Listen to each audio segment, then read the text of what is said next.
एक दफ़ा हज़रत उमर फ़ारूक रज़ी अल्लाह ताला अन्हु को किसी ने देखा तो वो रो रहे थे और वो ईद का दिन था। वो शख्स आपके पास आया और कहने लगा कि ए उमर, आज ईद का दिन है, सब लोग खुशियाँ मना रहे हैं और आप रो रहे हैं। कहा, मैं इसकी वजह जान सकता हूँ? तो हज़रत उमर ने अर्ज़ किया, खुश तो वो होना जिसको पता हो कि उसकी नमाज, रोज़ा और सारी इबादत कबूल हो गई हैं और उसे जन्नत की बशारत मिल गई है।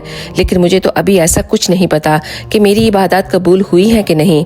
मेरा नमाज, रोज़ा कहीं वापस तो नहीं कर दिया जाएगा। जाओ, मुझे भी आकर खुशखबरी सुनाओ कि मेरा नमाज और रोज़ा कबूल हो गया है, तो मैं भी फिर खुशियाँ मनाता हूँ। अल्लाह तो बहुत बड़ा बेनियाज है। अगर कह दे कि मुझे तेरी इबादत कबूल नहीं है तो फिर बताओ उमर किस चीज़ की खुशी मनाएगा। अल्लाह अकबर। जैसा कि आप सब लोग जानते हैं कि यहाँ जैसे ही ईद का ऐलान होता है और सारे बाजार खुल जाते हैं और सारी रात वहाँ तमाशा होता रहता है, सारी की सारी इबादतें अपने ही हाथों गंवा दी जाती हैं। तो प्लीज़ जो आपने अमल किए होते हैं ना इस रमज़ान मुबारक में, उन पर रोया करें, कहा करें कि या अल्लाह, हम तो इस काबिल ही नहीं थे तेरी रहमत के, तूने हमें रमज़ान देकर हम पर बड़ा करम किया है, हम सबको माफ़ कर दे। आमीन। अगर वीडियो आपको समझ में आई है तो प्लीज़ इसको एक दफ़ा शेयर करके ज़रूर जाइएगा ताकि आपकी वजह से और लोगों को भी इसको सीखने का मौका मिले। जज़ाकल्लाह खैर।